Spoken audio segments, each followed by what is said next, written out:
We saw that during the protest in December and January that there were some things that were very, very different from the past.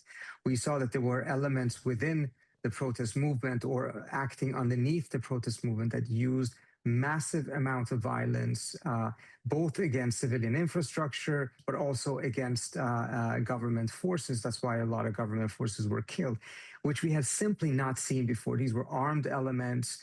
They operated in a rather professional and systematic way. I spoke to some of the protesters who were out there genuinely protesting against the policies of the government, saw these forces and were quite stunned because they had never seen anything like that before. Now we have the revelation, which a lot of people suspected, but we have it from the horse's mouth, saying that the U.S. actually was providing weapons to the Kurds and other armed elements inside the country.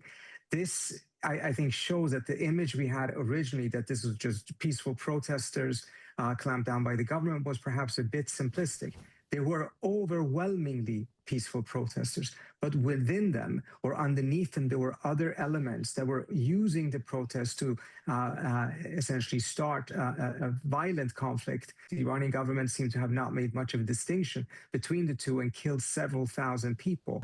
It was also highly predictable that under these circumstances, the Iranian government would likely become more repressive and have more restrictions on the political space in the country. We've seen that pattern before. So rather than this being some sort of an effort that would bring about democracy in Iran, as some people apparently have thought, the track record was already very clear that the most likely outcome would be that we would see the most repressive and hawkish version of the Islamic Republic coming out of this war.